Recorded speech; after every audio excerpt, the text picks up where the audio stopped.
शुभ संध्याकाळ. नमस्कार. कसे आहात? बरे आहात ना? आणि बरंच असलं पाहिजे. मी पण बरी आहे आणि लागलेली आहे रोजच्याप्रमाणे गार्डनच्या कामाला. तर आमचा ना सेकंड सॅटर्डे आणि संडे असे दोन्ही पण शाळेच्या कामामध्ये निघून गेले. मी तुम्हाला सांगितलेले होते, की सेकंड सॅटर्डेला वर्कशॉप होता. मागच्या व्हिडिओमध्ये मी तुम्हाला सांगितले आणि CBSE शाळेचा वर्कशॉप होता आणि सगळे CBSE शाळेचे टीचर्स तिथं आलेले होते आणि तिथं स्ट्रेस मॅनेजमेंटवरती वर्कशॉप चाललेला होता. तर रिसोर्स पर्सन येतात आणि स्ट्रेस मॅनेजमेंट काय असतं, काय नाही आणि कसं मुलांना आपण विदाऊट स्ट्रेस कसं शिकवलं पाहिजे, त्यांना कसं आनंदी आणि चांगलं ठेवलं पाहिजे, असं शिक्षण त्यांना कसं दिलं पाहिजे, त्यांना कोणत्याही गोष्टीचं ताणतणाव आणि आपण पण घ्यायचं नाही, त्याला पण द्यायचं नाही, मुलांना पण द्यायचं नाही, असं शिक्षण आहे CBSEचं. आता नवीन सर्व खूप काही म्हणजे नवीन नवीन त्याच्यामध्ये ॲड व्हायला लागलेत रूल्समध्ये. तर नंतर काय झालं, सेकंड सॅटर्डेला ते झालं आणि संडेच्या दिवशी तरी मग आपला असतो ना संडे, जसं रेस्ट करणं, आपलं घरातले कामं काही शिल्लक करणं, असलेले राहिलेले ते कामं, पण ते पण आम्हाला मिळालेलं नाही.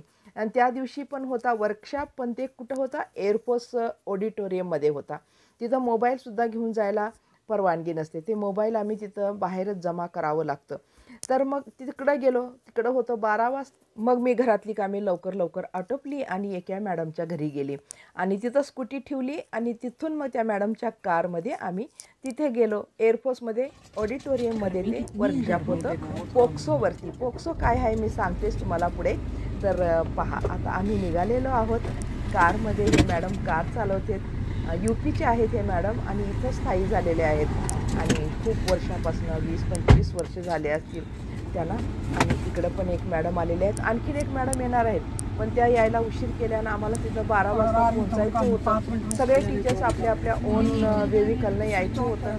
तर आम्ही पण आता निघालेलो आहोत. पहा, आमची ना एक सुट्टीही गेली ना, संडे असं काही सेकंड सॅटर्डे वगैरे शाळेच्याच कामामध्ये तेच काम करणं, परत सुट्टी आमची असं घेतली ना कुणी, तर आम्हाला खूप खूप वाईट वाटत असतं. म्हणजे ते संडे म्हणजे काय, आपला असतो, हक्काचा दिवस असतो. त्या दिवशी रेस्ट करायचा असतो, घरचे कामं करायचे असतात. तर पहा, आम्ही सर्व टीचर्स त्याच्यावरती सुट्टीवरतीच बोलत आहोत. टाइम हो गया, हम जोधपुर स्वीट्स के आगे हम जोधपुर स्वीट्स के पास है.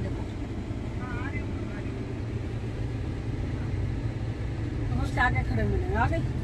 नहीं मारी इसके पास है, बोल मैं बोली हूँ जोधपुर स्वीट्स के पास है. वो कहाँ नहीं बोल रही. हेलो, अब कितना वेट करूँ? ये बहुत लेट करती है मैम. वो टाइम का पाबंद नहीं है. मैं 11:20 बोले तो उसको बोला था 11:20 में करा जाना. गीता सिंह मैम, मैं करेक्ट आई ना 11:20 बोले तो.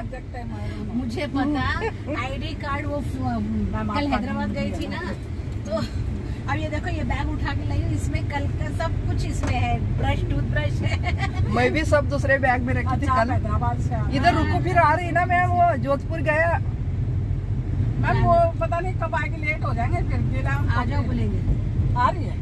अरे रुकते बोले ना आप, फिर कैसे आएगी मैम? आगे इधर आ जाओ बोलेंगे. कहाँ से जाते रास्ता? वो सिंडिकेट बैंक तक आ जाओ बोलो.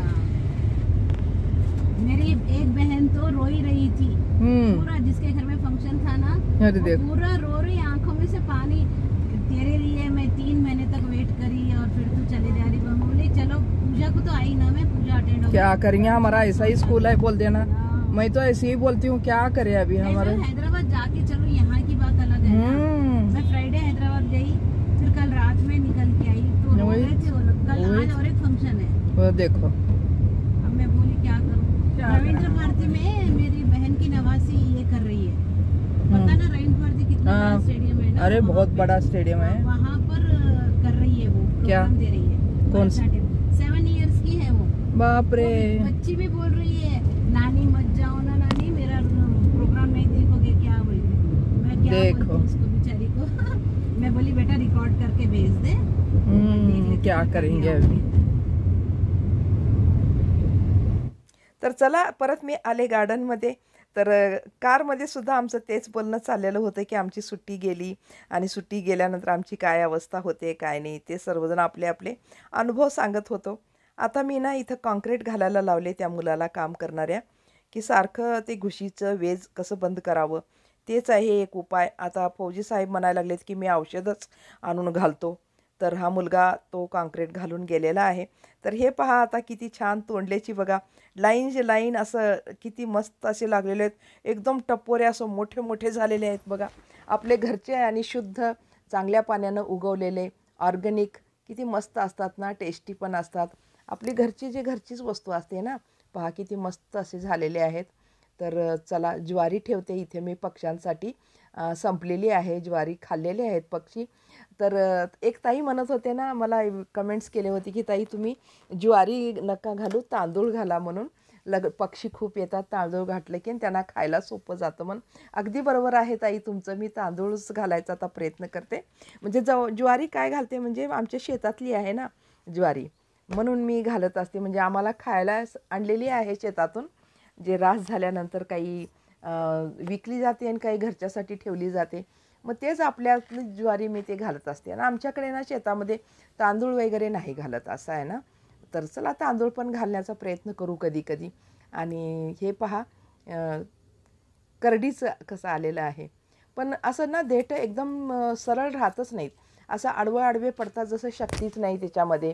काय होतं आणि काय नाही माहिती नाही. तर घुशीचाही मला परिणाम दिसतो की इथं झाडांना खूप विजा पोहोचत आहे, त्यांच्यामुळे हानी पोहोचत आहे. रात्री फिरत असेल ना घूस वगैरे, म्हणून कोणत्याही झाडामध्ये तेवढी जास्त टवटवी, फक्त फुलाचे जास्त छान येतात पहा. नंतर कोणत्याही फळाचे तर येतातच, ते उंच असतात, त्याला काही करता येत नाही. हे पहा टमाटे आणखीन लागलेले आहेत, त्या दिवशी तोडलेले होते त्याच्यानंतर आता आणि हे लागलेले आहेत टमाटर. चांगले लागलेले आहेत, हे पण स्वस्त आहेत.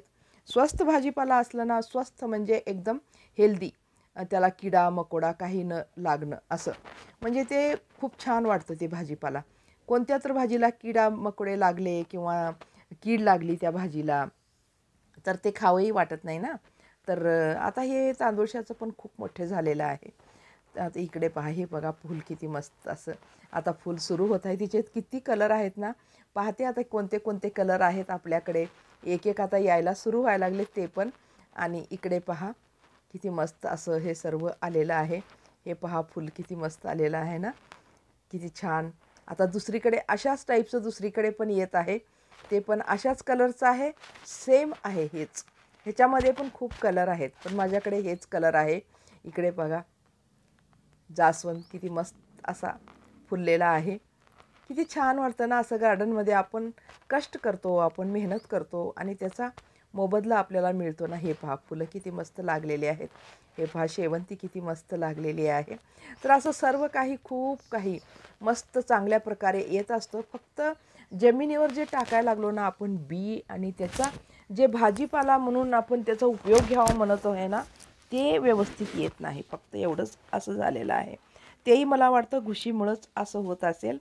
तर ते पण टवटवीत छान यायला पाहिजे. माती छान आहे, सर्व काही व्यवस्थित आहे, पाणी दररोज मिळतं आहे, मग काय येत नाही जमिनीवर. आणि खात पाणीसुद्धा आम्ही घालत असतो. तर काय झालं आहे काय माहिती नाही, त्या घुशीचाच मला परिणाम दिसतो. हे पहा फूल, हे पण पिंक कलरचं कनेरीचं किती मस्त असं आलेलं आहे. आता मी घालायला सुरू करते पाणी सर्व झाडांना. आणि तुम्हाला ते सांगते की पोक्सो म्हणजे काय, कोणतं वर्कशॉप असं होतं पोक्सो. तर पोक्सोचा अर्थ आहे protection of children from sexual offences act. हे जे protection of children from sexual offences, हे म्हणजे कसं, मुलांचं जे लैंगिक छळ होतं, लहान मुलांना कळत नसतं, तर लैंगिक छळाला बळी पडलेले असतात लहान मुलं. तर ते होऊ नये, मुलांवर असा अत्याचार होऊ नये म्हणून 2012मध्ये हे ॲक्ट बनलेलं आहे. तर शाळेत मुलांना पण सतर्क केलं पाहिजे, अलर्ट केलं पाहिजे, त्याविषयी सर्व माहिती दिली पाहिजे की तुम्ही कसं सावध राहिलं पाहिजे, कसं तुम्ही सर्वीकडं लक्ष ठेवलं पाहिजे. हे पहा चिमणी आलेली आहे, पहा कशी माझ्या मागे इथे येऊन बसलेली आहे चिमणी. तुम्हाला मी दाखवते, आली बघा. हे बघा मी पाणी मारताना काळी चिमणी कशी आली पहा. हे पहा. आणि मी थोडंसं अजून कॅमेरामध्ये घ्यावं म्हणेपर्यंत ती उडून गेली. तर अशी चिमणी येतेच पाणी घालताना, दररोज येते. आता आणि परत यायला सुरू केलेली आहे. आणि मी अशा प्रकारे पाणी घालते, म्हणजे ती चांगल्या प्रकारे, तिला पसंत पडतं चिमणीला काळ्या चिमणीला आणि ती येत राहते. तर चला मग आजच्या व्हिडिओला मी इथंच समाप्त करते आणि भेटू पुढच्या व्हिडिओमध्ये. तोपर्यंत धन्यवाद. स्वस्त रहा, मस्त